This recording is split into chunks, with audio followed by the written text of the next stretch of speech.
Hey everybody, how's it going? Welcome to the Tatiana Show. Today is February 9th, 2016, and I'm here in beautiful New Jersey with my Liberty.me mug. Joined today by Josh Scigala from Voltoro. Hello, Josh, how's it going? Tatiana, always wonderful to see you, always refreshing. Before the show, I was like, oh, so much work going at it, and then now I'm awake. Well, you have to be awake because we have a really great guest today. I MK know. Lords she works at Airbitz, but more importantly, she's an amazing woman. I've been friends with her for quite a while. She also does these really great, insightful interviews. She works with Bitcoin Not Bombs and overall is a bit of a liberty activist in addition to her many, many talents. So welcome, MK. Thanks for joining us today. Yeah, thanks for having me on, Tatiana. It's great to be talking with you again. I've interviewed you on my show, and I was doing interviews, and that was awesome. And yeah, we have been friends for a while, and you're an awesome lady too. So it's great to finally be on your show. So Yeah. excited. Well, you know what? Somebody had mentioned to me, they're like, why don't you have any women on your show? And I'm like, I don't know. I don't. And I was like, but I know so many incredible women. I get frustrated when people say there's no women in Bitcoin because there are a ton of really cool women in Bitcoin. You're right. Yeah. So yeah, we just sent out a bunch of emails to people and we didn't discriminate based on gender. But I kind of beefed up the list a little bit and you were definitely on there. So I'm glad we're able to have you on today. Sweet. Me too. Cool. So you just recently moved to beautiful sunny San Diego. Tell me a little bit about your new position at Airbitz and what's the scoop over there? Yeah, so I moved out to San Diego in October for Airbitz, and I'm their community manager. So I make sure that the people using our app are happy. I listen to their feedback if things need to be changed. I make a lot of the content. I promote and speak at conferences, and just kind of help out any way I can. Organize meetups and organize other events. So yeah, I kind of do a lot of the stuff that I was doing kind of as a hobby before I started working at Airbitz, because I kind of got into Bitcoin a couple of years ago. I just became super fascinated with it, and yeah, I just kept pursuing it, and yeah, now I get to do a lot of that stuff. And Airbitz is a wonderful team of people. I really feel lucky to have found such a great group of people to work with in Bitcoin. So for the folks that don't know, explain a little bit what Airbitz is, because there's so many, names with bits and coin and stuff in them. And Airbitz is really one of the best companies I know in Bitcoin, really pushing a lot of the technology forward in wallets. Tell us what you guys do. Yeah, so Airbitz is a security platform, and we're best known for our Bitcoin mobile app. So we started out as a merchant directory to show people all of the merchants that were nearby them that would take Bitcoin. We expanded to become a Bitcoin mobile app. So right now, you can buy and sell Bitcoin with a bank account through our app. You can buy discounted gift cards for Starbucks and Target, and we're also going to be adding a couple new features too. So it's a very feature-rich, heavy app. You can also do a little bit of accounting. We just released a video last week how you can keep up with your accounting on Airbitz, and it has something in there for everyone, and it also stays true to the privacy and security standards of the most hardcore Bitcoin enthusiasts. Yeah, that's important. I mean, it's, Bitcoin, there's really and this is one of the hardest things at the start of Bitcoin when it's still developing is this no margin of error problem. And, for us to get to the space where grandma and granddad are sitting there swiping away on their iPads, sending money here and there, we have to really make it simple but still secure. And that Yeah. juggling act is one that's getting worked out, especially with you guys. Yeah, and we really wanted to focus on bringing Bitcoin to everyone. So we didn't compromise any security standards, but we've also made the app really, really easy to use and resemble kind of the mobile banking apps that already exist. So a lot of the feedback that I get from people outside of Bitcoin is really good. They're like, wow, this is something I can actually use. This is something that I understand better. And we've taken, we've gone to great lengths to keep that very, very easy to use, even if you don't know anything about Bitcoin. And I mean, of course, I'm biased. I've used several Bitcoin apps, and especially when I first got into Bitcoin, I was just like, this is kind of difficult to use. If I didn't already know a lot about Bitcoin, I would have found, other wallets really, really difficult. But Airbitz kind of, you know, puts all that under the hood, and you don't see a lot of the hardcore technical stuff that's going on there, but you just see an app that works. And yeah, I think we've done a good job at balancing that. MK, so I have a couple questions for you. It was really appealing to me hearing that Airbitz makes accounting simple. I have my business, Crypto Media Hub, and then last year we did a ton of business in a number of different cryptocurrencies, and it is a nightmare because now I have to try and figure it all out. And LibreTax is supposed to be good, but I can't even figure out how to install it, and I basically am kicking the can down the road, which I'm sure my accountant will not appreciate. Tell me a little bit about the Airbitz accounting feature, and can I use Airbitz on a browser, or is it only on my cell phone? So it's only on mobile right now. It's just on mobile devices. That's part of our security story, because when you have a web wallet, it opens it up to a lot more attacks. Whereas if it's on your phone, it's going to be a lot more secure. And we also think that that's kind of the future. We think that's where things are heading in general, is to the app versions on mobile devices. And we think that they're a lot more accessible to a broader range of people too. So we kind of see, like, in the future, people are going to be moving towards that. So yeah, and as far as the accounting feature, it's really great. Now, right now, it's only for Bitcoin. We don't have it for other cryptocurrencies, but it is just for Bitcoin. And whenever you send or receive Bitcoin, you have an option to tag it as income, exchange, transfer, or I can't believe I'm blanking on this. Income, exchange, transfer, or let's see, I have it right here. But yeah, you basically mark it with very familiar accounting terms. You're able to basically add notes to your app. You can say, there's a drop-down menu to the side when you tag it as income or transfer, and you can basically choose from a lot of familiar terms, but also you can add your own terms too. And what it does is, it's kind of cool because it keeps a record of everything, and it shows. So expense would be the other one. I just had to make that clear. So yeah, expense, income, transfer, exchange. These are all very familiar accounting terms. So when it shows in your history, it's showing the current Bitcoin price at the time. But if you go into the details, you can see the price that it was at the time of the transaction. So this is really useful, especially tax season's coming up. A lot of people are going to be dealing with these problems. They're like, what was Bitcoin when I made this it's purchase? Such a simple thing, isn't it? But no one offers it. So that's really good to see, like this historical data of what was the price at a certain time. Super important. Mm-hmm. Oh yeah. Well, I think that, a lot of times this is something that will prevent a business from accepting Bitcoin, is because, okay, great, you save 2 or 3% on the credit card fees, but then you have to pay somebody to learn how to do your accounting in Bitcoin, as if preparing your taxes isn't annoying enough. All of a sudden you have to now deal with something else. So I think that it's a really great direction that you guys are taking. My concern, of course, would be wanting to type things on my laptop. I know a lot of people are, I am attached to my phone, but certain things I just don't have that comfort level. But I don't know.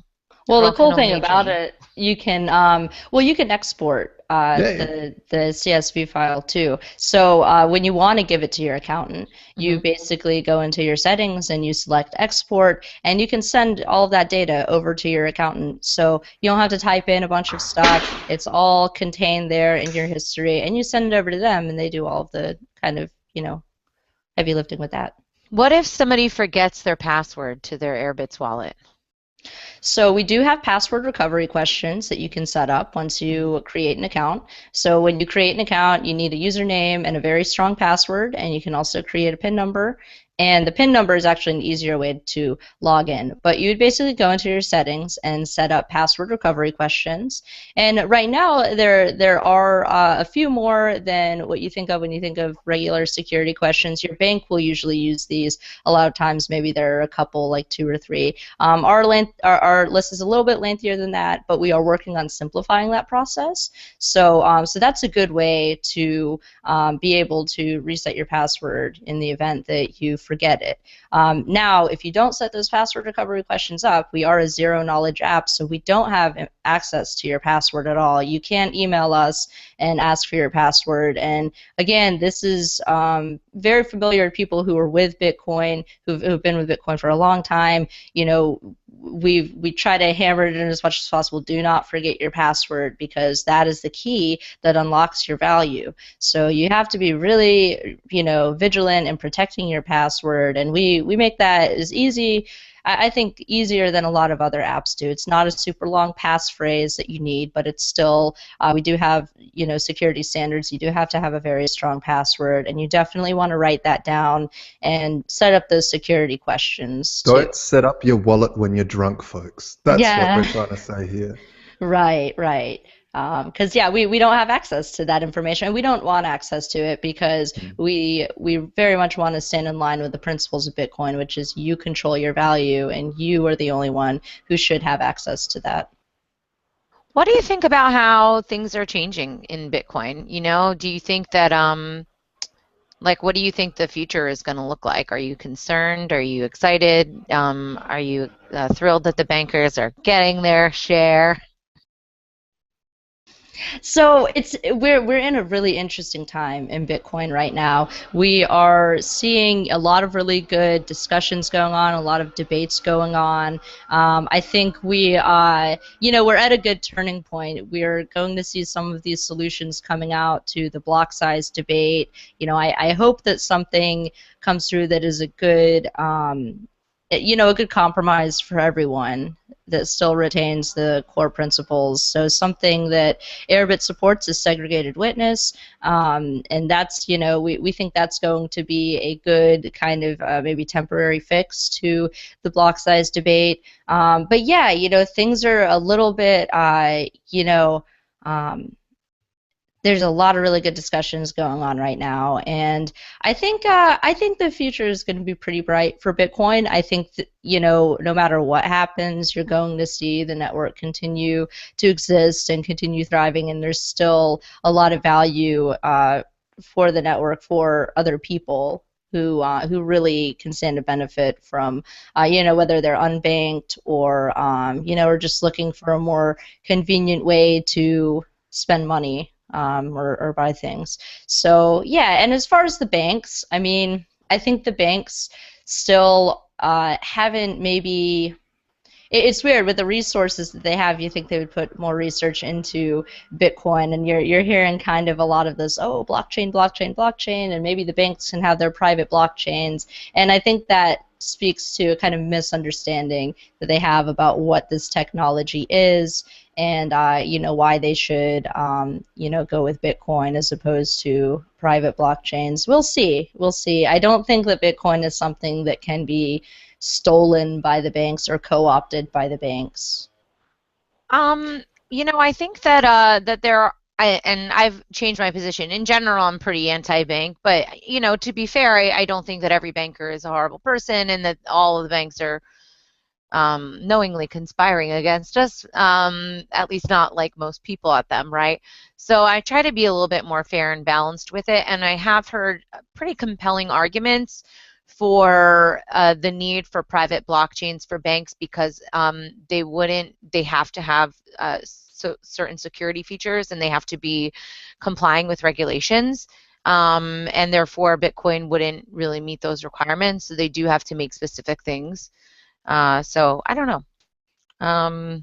Yeah, I think one of the complaints I've heard from banks about Bitcoin is that it's too public. And then you read articles saying, "Oh, this anonymous currency," when really, you've got two sides of the same story. One is way too anonymous, and one is way too open, and really it's the same thing. And so it's a misunderstanding, but Yeah, I think banks. For me, Bitcoin was never there to just take over and destroy all fiat. It was basically there to compete. So people can peacefully exit if a currency is being mismanaged. If an economy is being mismanaged, it's like, oh, I'm out of here. And that for me is a really important part of capitalism in general, right? I mean, to be able to say, look, this isn't working out for me. I'm voluntarily going to move my money over here, whether that's gold or Bitcoin or something else, something that can be a store of value outside of a state-printed monopoly on debt. Okay, so I have some things about that, although we do have a question from the audience. Bitcoin Rush is watching right now, and he wanted to know, will Airbitz adopt other cryptocurrencies soon? I actually am curious about that as well. Like Tatiana Coin, for example, an excellent cryptocurrency available now. Yes, yes. Hi, Bitcoin Rush. I'm a fan of his show. He does some awesome stuff in the space. So right now we're focused on Bitcoin. Our app is going to be Bitcoin only, but our platform can be used for other types of wallets. So we are open to expanding that. So we can license out our platform if people want to build another wallet. With that tech. So right now, our mobile app is going to be focused on Bitcoin, but it's built on a platform that can be used for other ones if people choose to use it that way. So it's like a white label wallet app as well. Like that's another yeah, source of revenue or whatever. Interesting. yeah. Cool. Okay, so MK, tell me a little bit about your work with Bitcoin Not Bombs. And yeah, I don't know. Let's talk about why Bitcoin is the peace currency.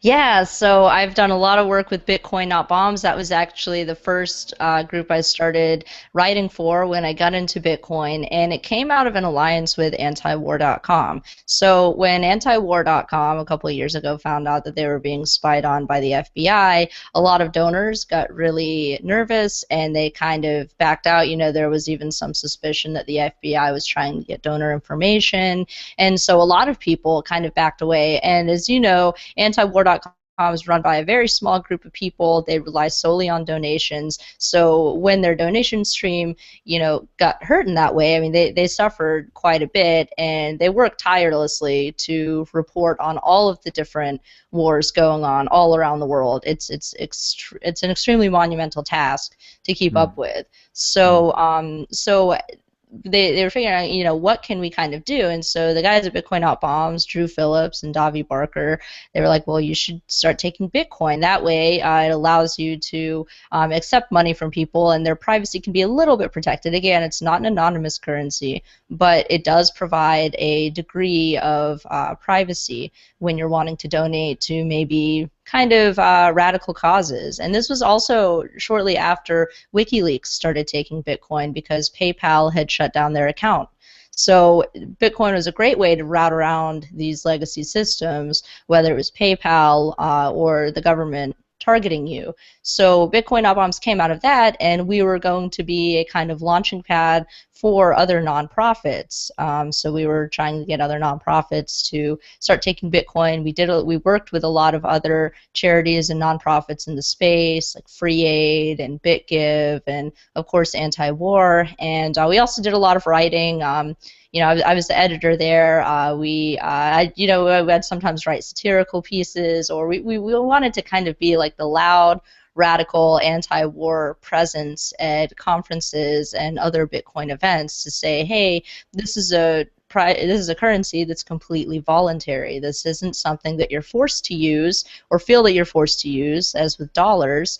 And it's not something that can be whose value can be controlled by banks or governments printing more money. This is something that's truly voluntary, that's truly yours, and that you hold completely to yourself. So we do think that it kind of promotes the values of peace. It's not backed up by legacy systems, by things like war, by things like the oil trade, and other kind of issues with the dollar and other fiat currencies too. So we were really kind of promoting that too, just, this is kind of a peace currency. And of course, currencies It are is. somewhat neutral, they can be used for whatever you want them to be used for. But I think that when you see a lot of these kind of niche markets really adopting something, that's a sign that it's a very useful tool, and that eventually that bleeds into other markets too. No, So absolutely. If you look at, for instance, throughout history, governments have always gone off of a gold standard or off of an asset-based currency before going to war, because you can't just print gold out of thin air to pay soldiers. So you can print dollars, no end, give it to soldiers, and they're all happy until they see the inflation and grandma at home starts starving, even though she's got $1 million saved up over a lifetime. So this decoupling from an asset-based currency, and I think like Bitcoin is the futuristic step into an asset-based currency, because what we're finding is rare numbers. We're finding rare numbers, and those rare numbers are given value because of they're rare.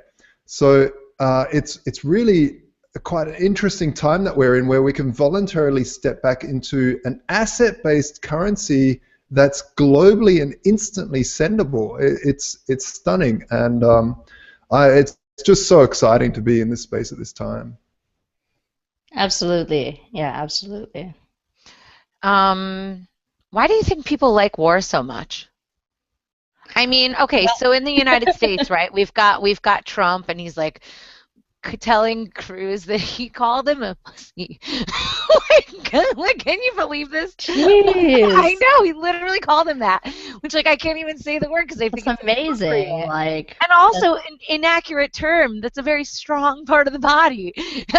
Anyway, incidentally, whatever. So then, Ted Cruz is like, we're gonna bomb them till the sand glows, and then you hear all the people like, yeah, this is great, and I don't understand, because to me I think it's a matter of kind of brainwashing and propaganda, and I always use this as an example. You hear very few songs that are anti-war. I mean, when I wrote the Bitcoin jingle, the first thing I say is I didn't want to give any of my money to a nation based on war, because I think that love is that the song. main draw-in for Bitcoin for me, was just this is how they fund the death.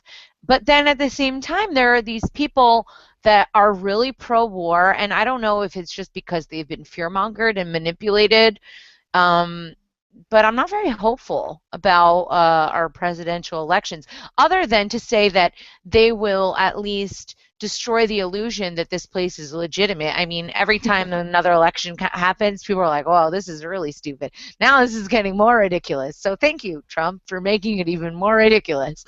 um, It really seems like Yeah, idiocracy, doesn't it? Where the president is this big wrestler folk who's yes, like, President Camacho. Like, oh, the entertainment value that I've gotten from this election cycle has been great. Like, it's horrific and terrible and all of these things, but it's so hilarious. So at least we're getting that. To your question about war, it kind of depends on who it is. I think the kind of power brokers at the top of the pyramid, I guess so to speak. I'm not super into conspiracy stuff, but there are people who stand to profit off of war and who have very, very strong financial incentives to continue these wars. Now, when you get down to your average person, I think there's more kind of manipulation involved. I think that when you see these kind of terrorist groups coming out, like it appeals to that primordial sense of wanting to be secure and wanting to be protected, and kind of that idea that we have to kill them before they kill us kind of thing.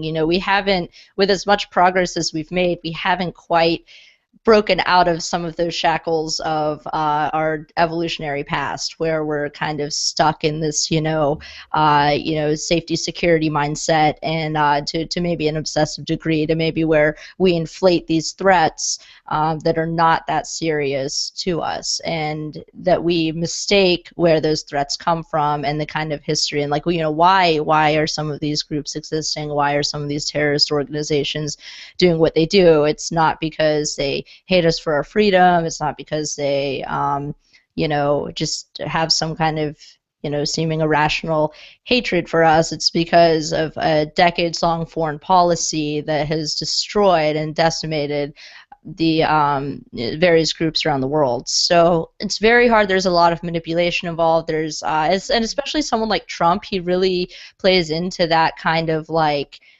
fear-based mindset. He's very like rah rah war. They're going to come over and they're going to do this and that or whatever. And I don't know, like he kind of appeals to the monkey part of our brain, that's not super rational.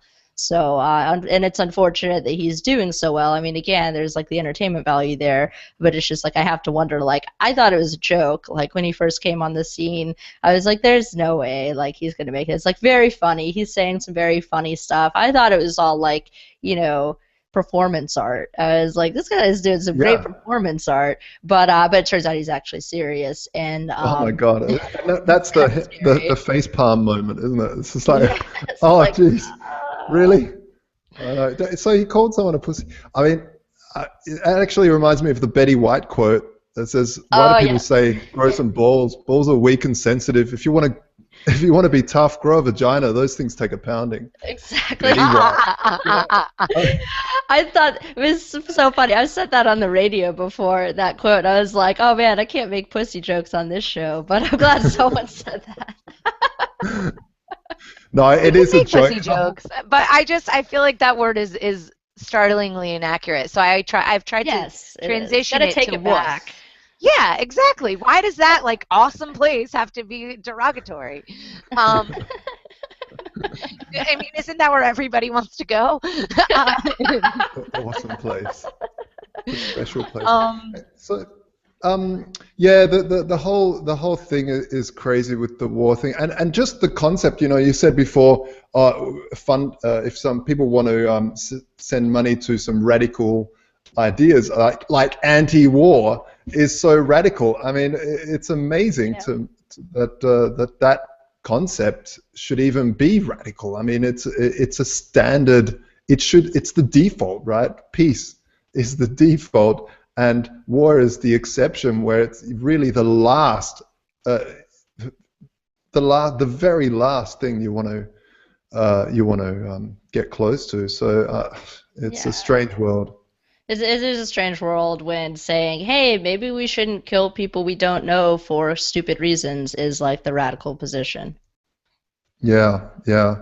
I mean, there's so much behind a lot of the situations that we're in now. The whole, it used to be the Russians, then it was the Vietnamese, then it was the communists, then it was the serial killer, then it was there's always some boogeyman, and behind the scenes, when you hear that the Central Intelligence Agency was funding radicalization of Pakistan in the 80s so that they could fight against the Russians in Afghanistan.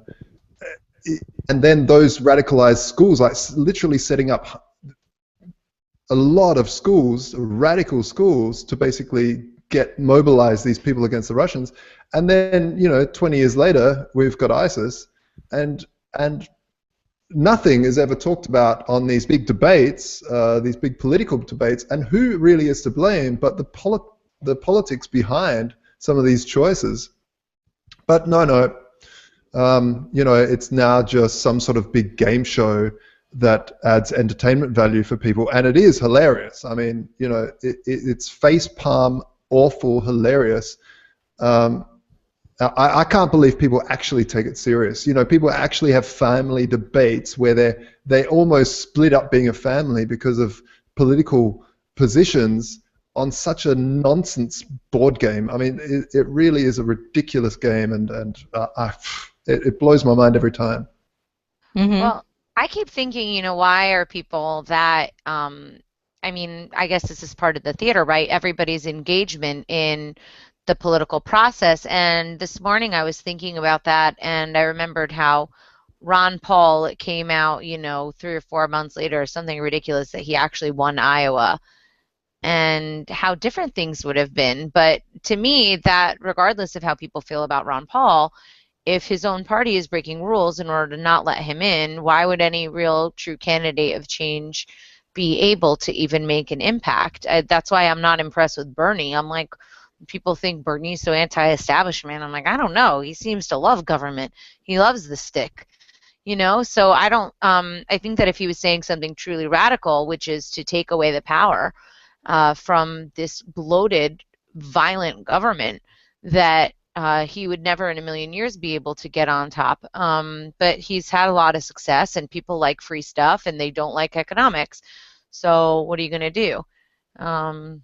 Right, right. And it's unfortunate because I do think that and I'm, no Democrat by any means, but he is the least bad, and that's not good. That's saying a lot, that like he's the least bad one, especially compared to how right-wing a lot of the other Democrats are, especially someone like Hillary, who's just so hawkish and trying to play the kind of moderate card. She's like, oh no, I'm moderate, I'm a feminist. And I don't know if you've probably seen some of this stuff, some of the women coming out supporting her, being like, if you don't support Hillary, like, you hate women and stuff, like Madeleine Albright, who is a woman who thinks it's okay that millions of babies starved in pursuit of her foreign policy. Like, these are just terrible people who are supporting all of these people. And yeah, I mean, the best thing to kind of do to keep your sanity, or at least for me to keep my sanity, is just mock the process and try to ignore it as much as possible. Like, laugh about it, to joke about it, but it's just like, ultimately, I'm not gonna like get worked up and get angry about it, because there's no point in it. Yeah. There's enough people already getting like too angry about it, and like you were saying, getting in family arguments and stuff like that. To me, it's not important enough to break a friendship or a family tie over. I find the whole use of different categories of people particularly disingenuous. I mean, they're like, Hillary has a vagina. If you have a vagina, you could vote for her too, and like, that is not the only qualification. And just because she's a woman is not really that impressive. And they have like the black guy, and then they're going to have like the Asian dude. Like, I don't understand how simplistic everybody is.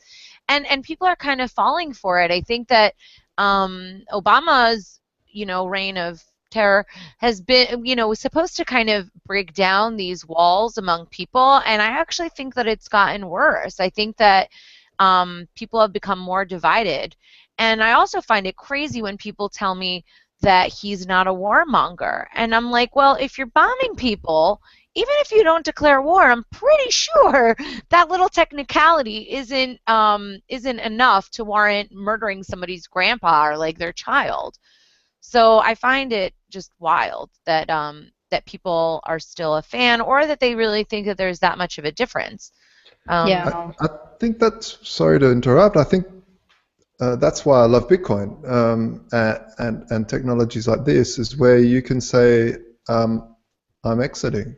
I'm not going to be part of, because really for me, the only vote I have is with my money, like, quite honestly. If I decide not to buy somewhere, and a lot of people do, generally that company will either go broke or they'll change to make a positive in people's lives so that you will become a customer.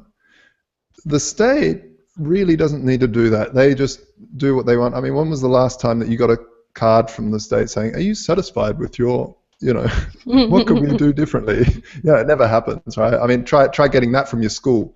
Where your kids go, do your kids ever get a card that say, hey, can you please give us a report on the teacher, a report card for them? No, it never happens. So, but what you can do with Bitcoin is really start spending your money, which is a true form of asset-based money, I was mentioning before, and vote at places that you actually want to support, like Bitcoin's Not Bombs and stuff like that, but also in places that you support. So I really find currency is the ultimate vote, even though a lot of people, especially socialists and stuff, will say, well, the rich have more vote than the poor, but that's always the case anyway. I mean, it really is even when you don't vote with money. Even when you vote with a vote, the rich have the vote because they lobby, they do everything.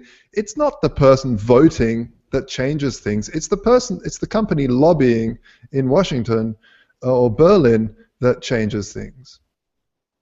It's true. Yeah. Right. So yeah, it's good to opt out, and I think Bitcoin has provided us a way to do that in a lot of ways, especially from the financial system that we all kind of grew up very familiar with, and seemingly it was the only option for so long in our lives. Like I never even really thought, that I would need to use anything but dollars until I started learning more about precious metals. And I was like, well, this is really interesting. This was the standard for so long, and this is something that still could be used, as people still think of as a currency. And then Bitcoin came along, and it totally flipped everything on its head about how we think of money, what money is, what it can be, and what payment systems can be too. So yeah, it provides us a really excellent voluntary alternative, and that's a big part of why I'm involved in it. And when I'm trying to get people to use Bitcoin, I tell them, just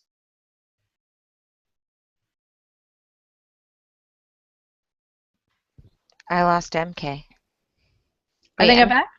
yeah, now you're back. Repeat that one more Sorry about time. that. Yeah, so the last thing I was saying is when I'm trying to get people to use Bitcoin, I, take a very soft approach with it. It's just like try a little bit at a time, see how you like it. Don't put your life savings in it, although some people have, and I guess they've done well. But try a little bit and see if it's for you, because I think the benefits are very clear once you start using it regularly. So I have a couple things that I wanted to add to this stuff. So before we got on the show today, I was talking about doing Liberty Fest in New York, and I want everybody to kind of, in the comments and stuff below, if they have any, advice or whatever. I'm basically going to do Liberty Fest 7 in New York City on September 9th this year. Cool. And I'm a little nervous because I want to make sure that we have enough attendees and I have enough sponsors and stuff. But what I really want to kind of do in terms of a theme for this is liberty in the future. And for me, when I fell in love with Bitcoin, it wasn't because people told me about it for 3 hours while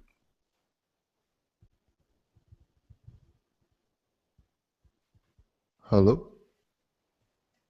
I'm sorry, did you hear everything that I said? You It cut popped out. off about 5 Oh. seconds ago. Oh, okay, cool. So anyway, what I was saying is that when I first heard about Bitcoin, I didn't want to listen because it was really boring. But then what I noticed was, I was going to all these different libertarian events post Ron Paul, and nobody was coming anymore, and people were really kind of dejected, and there were only a few diehard people that were there. So what I did was I went to Jeffrey Tucker's cryptocurrency convention in Atlanta, and even though, again, I had no idea what everybody was talking about, that hope was so appealing to me. That ability to not have to say the L word, libertarian, and frighten all the little people so they scatter. This was something that was not asking permission, did not require me to stand outside with a picket sign and freeze to death, and it was just a simple opting out. And I'm really excited about all the possibilities, not only with Bitcoin, but with all these other emerging technologies that I've had an opportunity to learn about. So if people know about stuff that might fit in that theme, I think we'll definitely do a Bitcoin 101 thing. I want to do a Bitcoin 2.0. I want to have Pamela Morgan come out and do a talk about smart contracts and maybe walk us through how you actually do one instead of, some pie in the sky idea. And I don't know if you guys have any suggestions. I think that we need to start thinking of solutions outside of what we have, and Bitcoin has really sparked that in me, and I think in a lot of different people. Yeah, absolutely. And Pamela is such an awesome person. She spoke at both of the conferences I organized, and just incredibly talented. I really think she should be keynoting a lot of these cryptocurrency conferences or blockchain conferences, because the smart contracts thing is just fascinating. If Bitcoin has changed the way we think of so many things, not just currencies and payment systems, but contracts too, which again is one of those things we just kind of assumed worked a certain way. and we were like, oh, it just kind of works this way. This is what we got, But it turns out, no, we can do so much more, and it's really awesome. And no matter where Bitcoin goes, it's laid the groundwork for so many other cool applications of the technologies. So we're definitely going to see things really disrupted in so many areas. Like I really think we can't even begin to imagine how many areas this tech is really going to disrupt. Definitely, definitely. I so agree with that. I saw I tweeted about it on my Voltoro Twitter about someone who's made a smart contract where you can wager against a chess game. And it's got there's no central authority. You're betting on an outcome of a chess game, because chess has, a chess computer would have some sort of interface to a smart contract. A smart contract's the only missing part is how to interface with the real world. But when you're interfacing with machines, they can talk to these smart contracts and trigger certain outcomes. So it's really interesting seeing this evolve. Are you guys worried about Terminator 2 coming true? There's too many other things to worry about. Well, Right. actually, Pamela told me that they have like murder bots, like robots that just go out and kill people. There's actually, this seems sort of funny, but it's not, because they are petitioning at the UN saying, please don't let killer robots exist. There's a whole movement. If people just Google killer robots, this is real. So I don't you know. mean like the ones that like fly over and kill kids in other countries? Those are drones, and they're needed for our safety. Gosh, That's MK, you're something so limited. Different Damn killer hippie. robots. No, they're like killer robots like in Terminator 2. And what they like about them is that they can kill without being swayed by emotion. And this is an actual thing. So I find that a little Terrible. nerve-wracking. But I mean, I Jesus. guess it's sort of like the internet. The internet can be used for good and the internet can be used for evil. Bitcoin can be used for good or evil. They're just technologies, and I don't really think that we're going to put the cat back in the bag. I want self-driving cars. I'm excited about those. I really I'm don't like excited about driving, those. always. And I don't like when other people drive, so I'm not sure how that's going to work out for me, but I'm interested. Well, Yeah. yeah, I think it's something, I've seen a lot of backlash against them, like, oh, how are we going to trust these, like, robots? It's like, you trust the apps on your phone to do all kinds of stuff, to take care of your To spy on finances. you, make sure the government Yeah. knows what you're doing. But Very I don't know. important. Like, I I come from a 3D animation special effects background, and you do what's called tracking, where you have to track a certain pixel, and it used to always over here, and you just spend the time doing these. And I think, oh, imagine if this is self-driving cars tracking the lanes on the road, and just all of a sudden jumps over here. So I think it's got a fair bit to go, but it's definitely, Yeah. I mean, it's accelerating so quickly. It was only 8 years ago when DARPA put out the reward for a self-driving cars across deserts, and no one could do it. And now we've got Google racking up millions of man hours, human hours, I should say, with all these self-driving cars on actual roads, driving with actual cars and actual spotlights and actual kids running across, kicking balls across a road. I mean, it's amazing how fast this stuff moves, and the disruption is huge. And I remember talking to this taxi driver saying, look, are you like studying something while you're sitting in these taxi ranks? And he's like, no. And I'm like, dude, I think you should be, because the self-driving car is coming up pretty quickly. And he's like, well, what about your industry? And I'm like, yeah, well, the special effects industry, a lot of it went off to Asia, where it was cheaper. I saw that coming, and I decided to follow my other passion, which was economics. And he was like, oh, maybe you're right. Maybe I should start studying.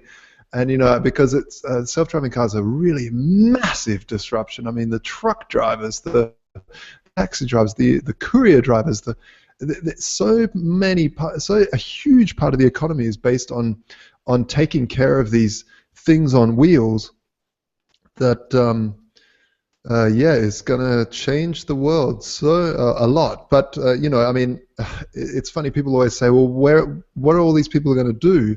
I mean, in the before the Xerox machine came along, we had we had warehouses full of students retyping documents for people, and all of a sudden, Xerox comes out with a photocopier, wipes out millions of jobs. I mean, not millions, but hundreds and hundreds of thousands of jobs. What happened? They just moved elsewhere. They in the economy. They went to McDonald's and these other jobs that people do while they study. So I think it'll be interesting to see how the economy shifts and what other jobs will be taken over from these sort of jobs, from drivers' jobs. I don't know. I'm a little worried about people. Yesterday, my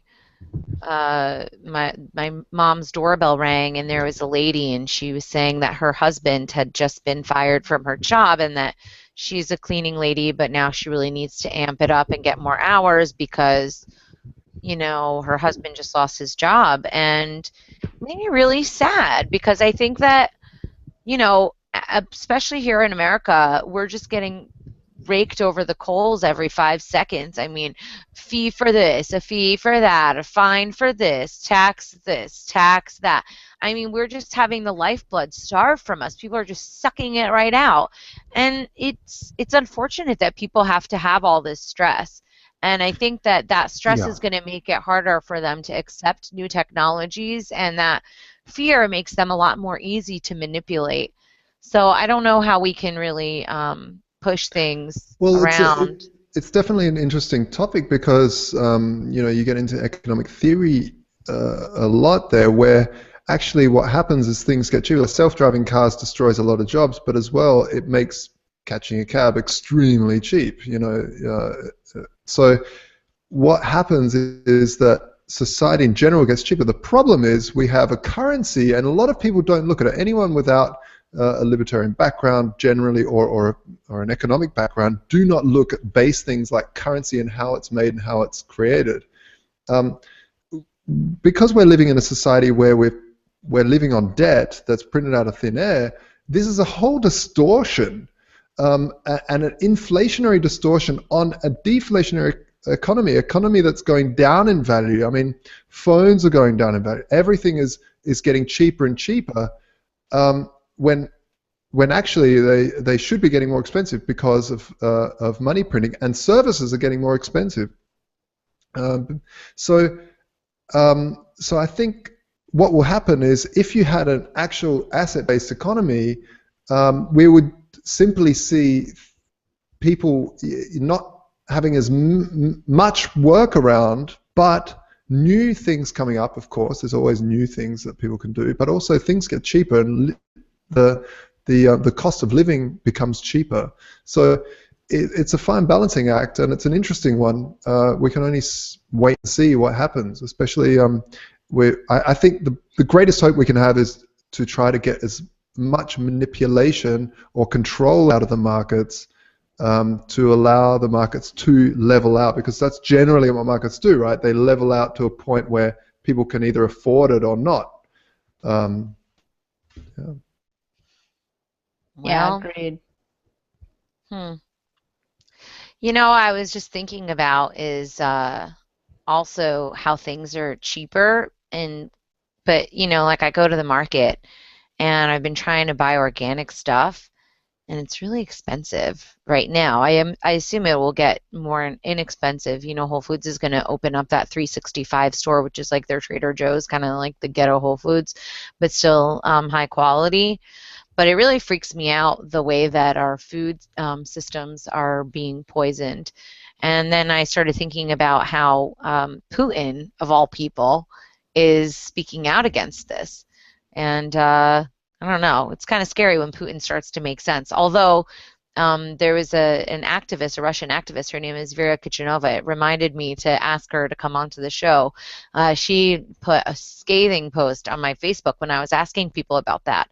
So I don't know. I think that there's a lot of manipulation going around, but oddly enough, Putin seems to kind of have certain things under wraps. No, He's everyone has he's certain things. I mean, what do they Broken he's say? clock allowing is right drones. twice a day. huh? Yeah, that's right. Yeah, yeah. Cool. So, guys, what's going on? Oh, wait, actually, Josh, I want to ask you a question. I keep seeing headlines about gold going up these past weeks. Is that true? What's going Yeah, on? it's going up and up and up. It's really it's quite interesting to watch.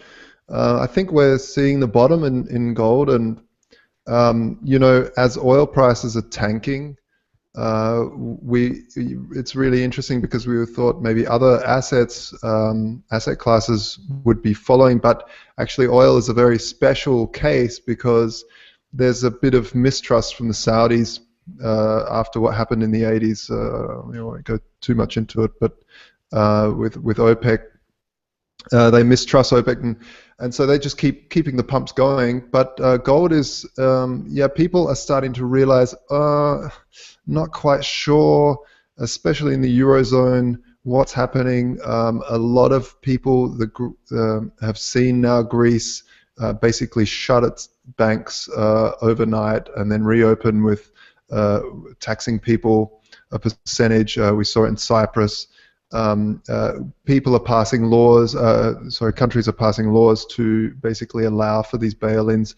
And I mean, bail-ins actually seem better than bailouts to me, even though they're horrific, because bailouts basically socialize these problems and privatize the good times, whereas bail-ins are like, hey, you guys had your money in a bad bank, bad luck. And really what we should be seeing now is transparency in the banking sector. That's the most important part, and that's what I would like to see. And hopefully they take a page out of what we're doing with our technology, with our open books, our glass books protocol, to have true transparency. And this is one thing Bitcoin also does, is it allows for exchanges to have ultimate transparency and still have privacy for the users. So that's a really important thing in this day and age. So I think gold is definitely on a rally. Keep an eye on it, folks. It's breaking some points.